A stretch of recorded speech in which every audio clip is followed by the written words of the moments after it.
Bismillahirrahmanirrahim. Assalamualaikum warahmatullahi wabarakatuh. Salam sejahtera untuk kita semua. Kali ini saya Catur Sasongko akan menyajikan presentasi tentang materi yang ada dalam mata ajar akuntansi manajemen, yaitu pengukuran kinerja atau performance measurements. Yang akan dibahas adalah return on investment, residual income, dan EVA, perhitungan dan keuntungan dari ketiga hal ini.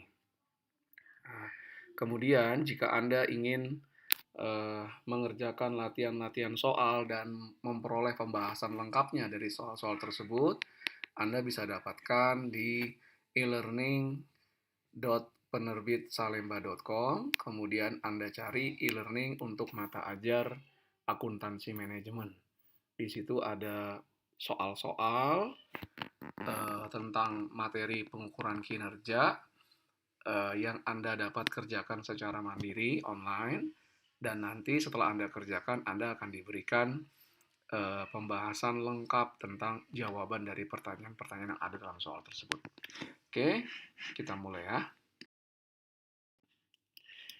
Tujuan pembelajaran pertama kali ini adalah memahami pusat-pusat pertanggungjawaban di perusahaan atau responsibility center. Jadi, perusahaan dapat membuat responsibility center dalam perusahaannya, unit-unit ataupun divisi-divisi dapat ditentukan sesuai dengan responsibility center tanggung jawab yang dibebankan kepada unit-unit tersebut.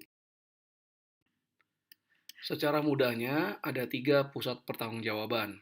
Pertama adalah pusat biaya atau cost center, yang kedua pusat laba atau profit center, yang ketiga adalah pusat investasi atau investment center. Jadi, departemen atau divisi ataupun unit-unit dalam perusahaan dapat dikelompokkan menjadi entah pusat biaya, pusat laba, ataupun pusat investasinya, tergantung dari tanggung jawab yang dibebankan kepada pimpinan dari masing-masing unit tersebut. Yang dimaksud dengan pusat biaya adalah sebuah unit dalam perusahaan di mana pimpinannya hanya bertanggung jawab atas biaya atau beban yang dikeluarkan oleh unit tersebut. Jadi, tanggung jawabnya adalah bagaimana biaya yang dikeluarkan itu seefisien mungkin. Contoh dari pusat biaya di perusahaan adalah bagian akuntansi, bagian legal atau hukum, serta fasilitas produksi yang memproduksi barang menjadi jasa. Apa ukuran kinerjanya? Ukuran kinerjanya biasanya kalau untuk bagian produksi misalnya biaya per unit. Nah, ukuran kinerjanya biasanya pusat biaya ini akan ditetapkan anggarannya, berapa biaya yang harusnya dikeluarkan, nanti di akhir periode akan dihitung biaya yang sesungguhnya dikeluarkan. Nah, nanti dibandingkan antara realisasi biayanya atau biaya yang sesungguhnya dengan biaya yang dianggarkan. Apakah pusat biaya tersebut melampaui biaya yang telah ditetapkan? Nah, jadi ukuran kinerjanya adalah membandingkan antara biaya yang sesungguhnya dengan biaya yang dianggarkan oleh pusat biaya. Pusat pertanggungjawaban berikutnya di perusahaan adalah pusat laba atau profit center. Nah, pimpinan pusat laba ini memiliki pengendalian atas satu, pendapatan atas unit yang dipimpinnya, dan biaya yang dihasilkan. Jadi, tidak hanya biayanya saja, tapi dia juga bertanggung jawab atas pendapatan dari unit yang dia pimpin. Nah, mudahnya saja, pimpinan dari pusat laba ini harus memaksimalkan pendapatan dan pada saat yang bersamaan harus meminimalkan biaya yang dikeluarkan. Hal ini karena pusat laba tanggung jawabnya adalah laba yang diperoleh.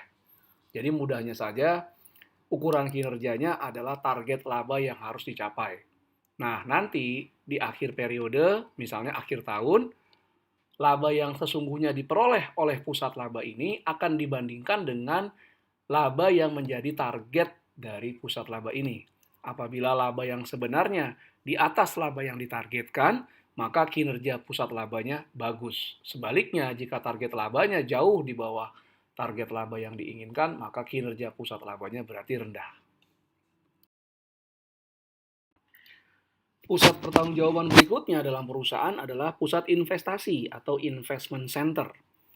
Nah, di pusat investasi ini pimpinannya bertanggung jawab tidak hanya pendapatan dan bebannya saja, tapi juga atas investasi atau aset yang ada di unit tersebut. Jadi ini lebih luas pertanggungjawabannya dibandingkan dengan pusat laba tadi. Tidak hanya labanya harus maksimal, tapi juga pimpinan dari unit pusat investasi ini juga harus efisien dalam investasi di asetnya.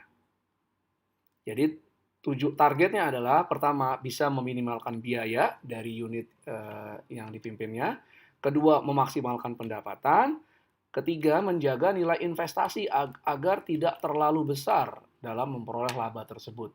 Jadi misalnya pusat investasi ini menjaga tingkat persediaannya rendah, tingkat piutangnya rendah, sehingga total asetnya juga rendah. Jika labanya tinggi, maka nilai return on investment misalnya akan tinggi. Nah, pusat investasi ini sebetulnya sama juga dengan perusahaan yang independen. Karena di perusahaan yang independen, perusahaan juga harus bertanggung jawab atas pendapatan yang diperoleh, beban yang dihasilkan, dan nilai investasi aset yang harus efektif dan efisien. Tujuan pembelajaran kedua dalam materi ini adalah menghitung ukuran-ukuran kinerja yang dapat digunakan sebagai ukuran kinerja untuk pusat investasi atau investment center. Yang pertama adalah menghitung return on investment atau ROI. Berikut ini adalah slide yang memperlihatkan formula dari perhitungan return on investment. Return on investment adalah laba operasi dibagi dengan rata-rata aset operasi. Semakin tinggi return on investment, berarti semakin bagus kinerja dari pusat investasi. Dan kadangkala kinerja dari pimpinan pusat investasi akan dinilai berdasarkan kemampuannya untuk mencapai atau melampaui target return on investasi yang dibebankan ke pusat investasi tersebut.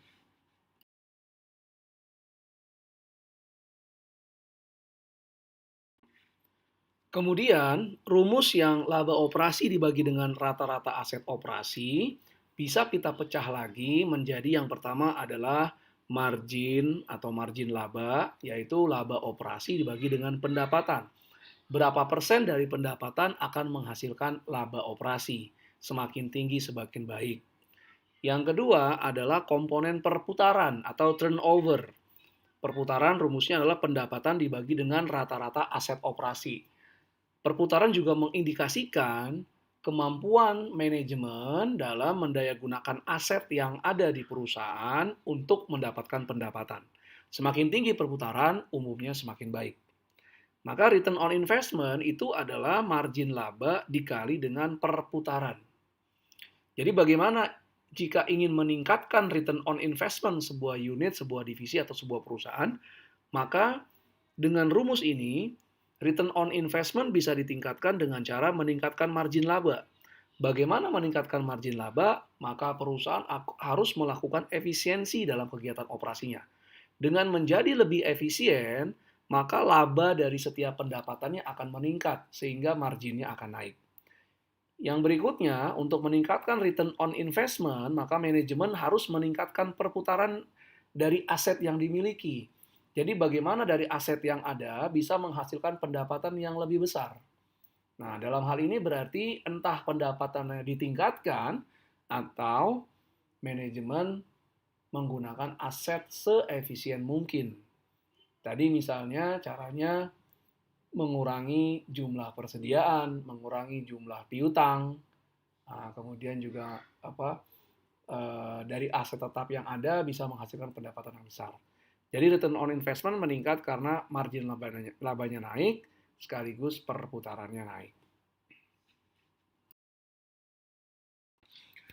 Sekarang kita masuk ke slide yang membahas tentang ilustrasi perhitungan return on investment. Berikut ini adalah data-data yang dapat digunakan untuk menghitung return on investment PT RST. Laba operasi yang diperoleh adalah 30 miliar, pendapatan PT RST adalah 300 miliar, sedangkan rata-rata aset operasinya adalah 500 miliar. Pertanyaannya adalah, berapakah return on investment PT RST?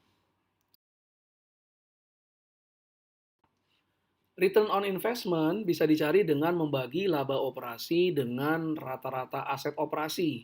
Jadi 30 miliar dibagi dengan 500 miliar, kita dapat return on investment PT RST adalah 6%. Namun demikian, jika ingin mengetahui kenapa ROI yang diperoleh 6% dan bagaimana cara meningkatkan return on investment di masa depan, maka kita bisa memecah rumus return on investment menjadi margin laba dikalikan dengan perputaran. Margin laba adalah laba operasi dibagi pendapatan, 30 miliar dibagi 300 miliar, berarti 10%. Kemudian perputarannya adalah pendapatan dibagi dengan rata-rata aset operasi, 300 miliar dibagi 500 miliar atau 0,6. Jadi return on investment perusahaan adalah 6%. Jika perusahaan ingin meningkatkan return on investmentnya di masa depan, maka dia bisa meningkatkan dari margin labanya, atau meningkatkan perputarannya, atau meningkatkan keduanya, margin laba dan perputarannya. Jadi tadi bagaimana meningkatkan margin laba adalah dengan beroperasi seefisien mungkin, tapi tidak mengurangi kualitas dari produk dan layanan yang diberikan misalnya. Dan yang kedua, bagaimana aset-aset yang ada itu betul-betul didaya gunakan atau digunakan untuk memperoleh pendapatan bagi perusahaan. Jadi jika ingin meningkatkan return on investment di tahun depan PT RST di atas 6%, maka harus beroperasi seefisien mungkin dan berupaya memperoleh pendapatan dan berupaya untuk memaksimalkan penggunaan aset seefektif mungkin untuk mendapatkan pendapatan. Berikut ini adalah kritikan terhadap return on investment. Yang pertama, manajer seringkali harus bertanggung jawab terhadap biaya-biaya yang tidak dapat dikendalikannya. Jadi kita gampangnya dapat membagi biaya menjadi dua, controllable dan uncontrollable. Biaya yang controllable ini maksudnya adalah pimpinan unit atau divisi atau bagian dapat mengendalikan biaya tersebut dengan keputusannya, bisa mengurangi atau menambah biaya tersebut dengan keputusan yang diambil. Nah, seharusnya manajemen sebuah unit hanya bertanggung jawab atas biaya-biaya yang dalam kendalinya. Sedangkan biaya yang non-controllable ini maksudnya adalah manajemen unit tersebut tidak dapat melakukan apapun terhadap biaya tersebut. Mudahnya, naik atau turunnya non-controllable expense tadi atau cost tadi bukan disebabkan oleh keputusan si pimpinan tersebut. Jadi jika perusahaan ingin menggunakan return on investment dalam menilai kinerja dari masing-masing pimpinan unit atau divisinya, maka pastikan ketika menghitung laba operasinya, maka hanya biaya-biaya yang dapat dikendalikan oleh pimpinan unit tersebut yang dihitung sebagai biaya untuk mengurangi pendapatan dalam memperoleh laba operasi. Yang kedua, manajer yang kinerjanya dari unit yang dipimpinnya dikaitkan dengan pencapaian ROI seringkali tidak mau melaksanakan sebuah proyek yang return on investment project tersebut di bawah return on investment yang ada, tapi untuk perusahaan secara keseluruhan sebetulnya menguntungkan. Jadi misalnya begini, kinerja pimpinan sebuah divisi X misalnya ditentukan oleh return on investment yang dicapai oleh divisi X. Saat ini, return on investment divisi X adalah 16%. Oke, 16% return on investment-nya. Kemudian ada potensi project baru yang menguntungkan pastinya, tapi hanya memberikan return on investment sebesar 14%. Ingat tadi, return on investment yang sudah diperoleh oleh divisi X adalah 16%. Kemudian ada potensi project yang bisa memberikan return on investment project tersebut 14%. Nah, pimpinan divisi X biasanya enggan untuk melakukan proyek tersebut. Kenapa? Karena jika dia melaksanakan proyek potensial tersebut, yang ditakutkan adalah return on investment yang sudah ada 16%, akan turun di bawah 16% ketika melaksanakan proyek tersebut yang hanya menghasilkan 14%.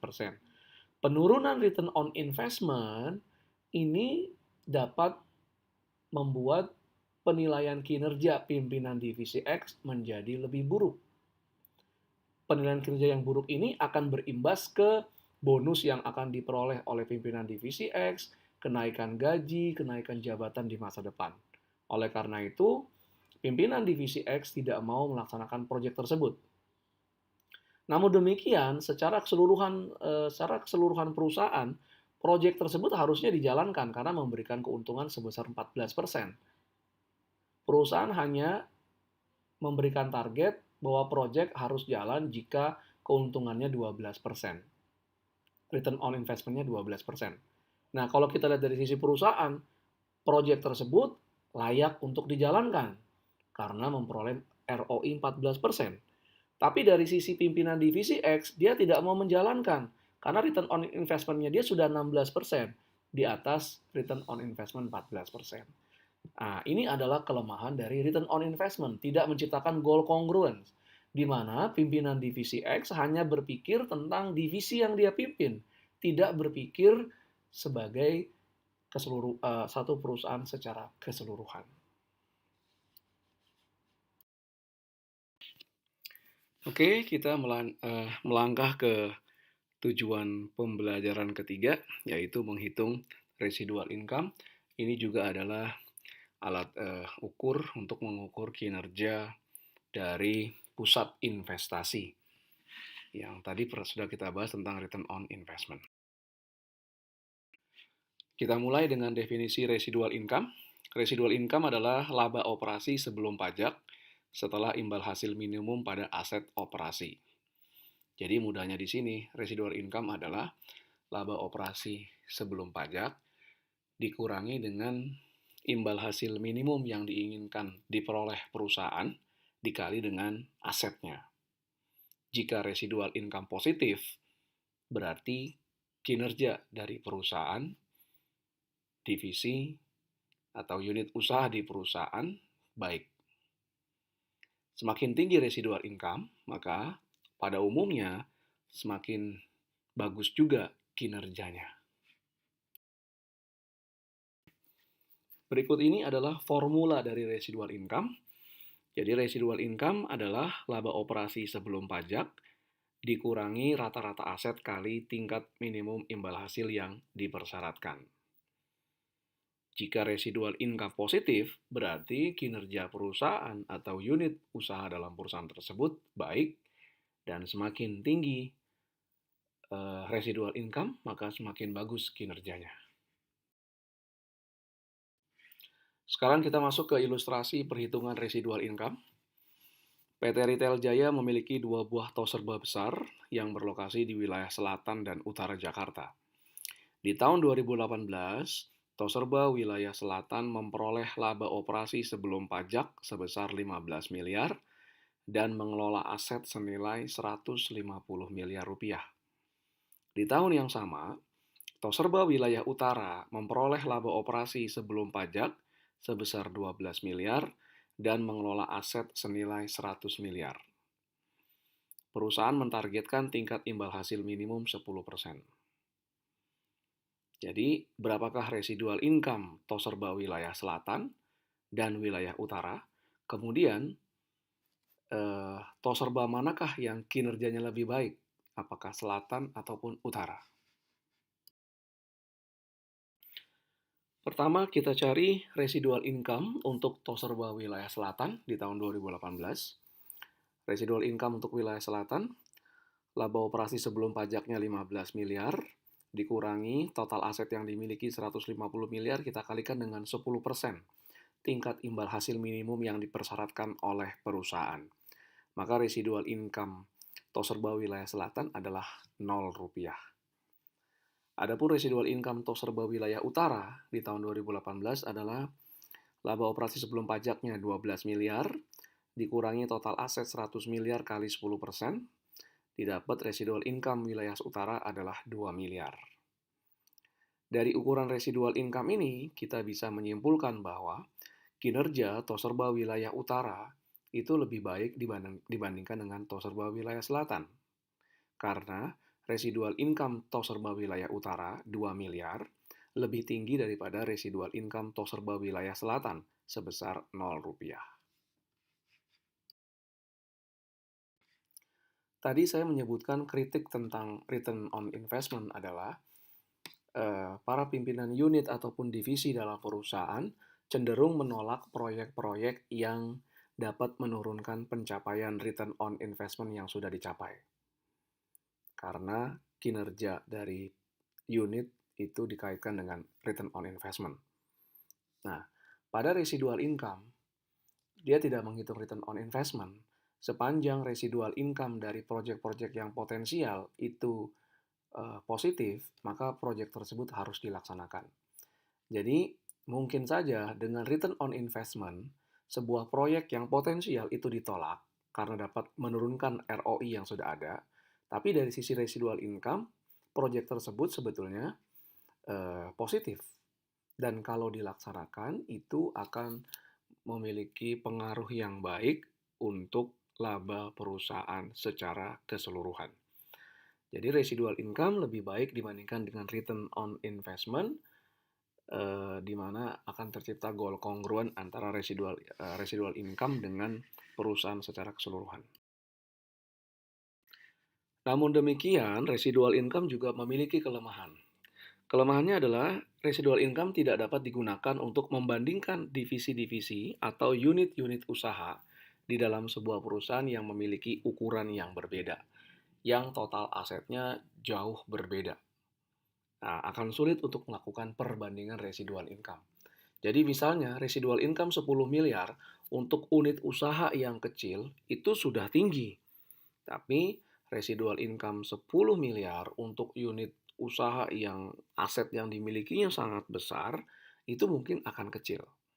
Jadi kita akan kesulitan membandingkan kinerja unit-unit yang ada dalam perusahaan jika unit-unit tersebut memiliki ukuran ataupun aset yang dikelolanya juga nilainya jauh berbeda. Oke, sekarang kita masuk ke tujuan pembelajaran keempat dari materi ini. Kalau tadi kita sudah menghitung return on investment dan residual income untuk mengukur kinerja dari pusat investasi, maka sekarang kita masuk ke model yang disebut dengan economic value added, yang juga digunakan untuk menghitung kinerja dari pusat investasi atau perusahaan. Berikut ini adalah formula dari economic value added. Jadi economic value added adalah laba operasi setelah pajak dikurangi biaya modal rata-rata tertimbang atau kita kenal dengan istilah weighted average of cost of capital atau WACC dikali dengan total aset dikurangi liabilitas jangka pendek. Nah, jadi sebetulnya hampir sama dengan residual income, cuma bedanya kalau residual income itu laba operasi sebelum pajak, sedangkan EVA ini adalah laba operasi setelah pajak. Kemudian di residual income dia tidak menggunakan biaya modal rata-rata tertimbang atau weighted average cost of capital, tapi menggunakan return yang ingin diperoleh oleh perusahaan. Kemudian pengkalinya adalah total aset, sedangkan dalam EVA ini total asetnya harus dikurangi dulu dengan liabilitas jangka pendek. Karena liabilitas jangka pendek bukan untuk kegiatan pendanaan perusahaan, tapi berasal dari kegiatan operasi perusahaan.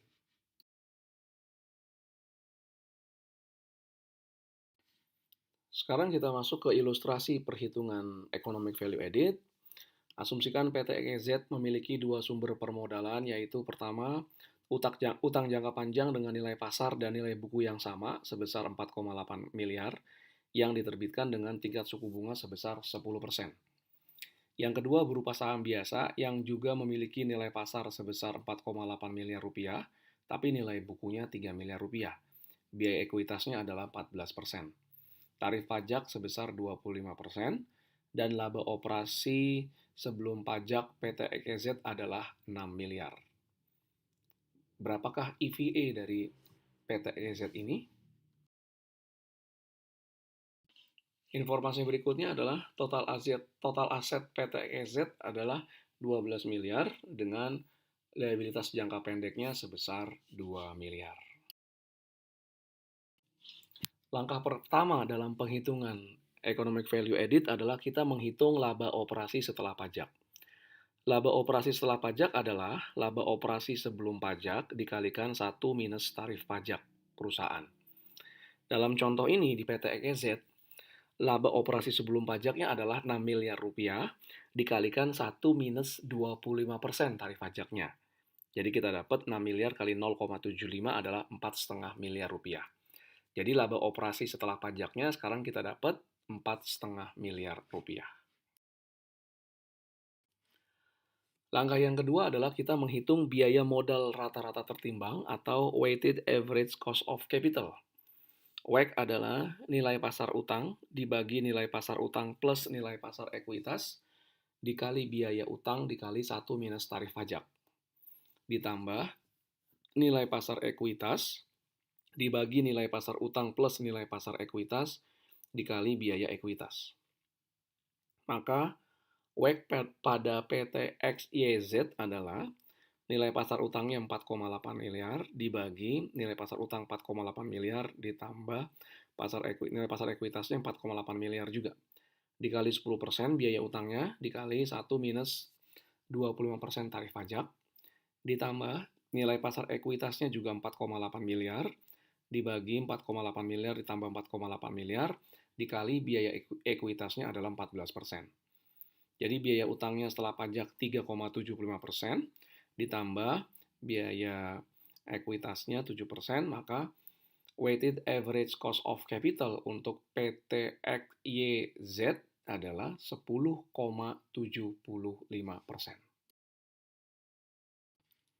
Langkah ketiga adalah menghitung EVA-nya. EVA-nya adalah laba setelah pajak 4,5 miliar dikurangkan weighted average cost of capital-nya 10,75% dikali total asetnya 12 miliar dikurangi liabilitas jangka pendeknya 2 miliar. Didapat EVA-nya adalah 3 miliar 425 juta rupiah. EVA yang positif berarti kinerja perusahaannya bagus, bisa melampaui apa yang ditargetkan oleh perusahaan, dan semakin tinggi EVA, maka semakin bagus kinerja perusahaan.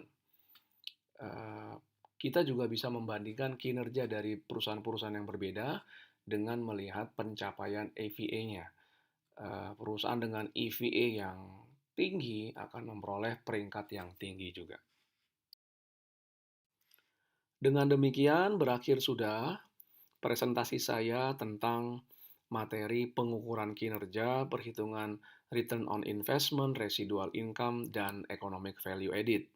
Sekali lagi, jika Anda ingin mengerjakan soal-soal latihan terkait dengan materi ini dan memperoleh pembahasan lengkapnya, silakan Anda kunjungi kunjungi e-learning.penerbitsalemba.com, kemudian cari e-learning akuntansi manajemen. Terima kasih atas segala perhatiannya. Mohon maaf jika ada kesalahan. Wassalamualaikum warahmatullahi wabarakatuh.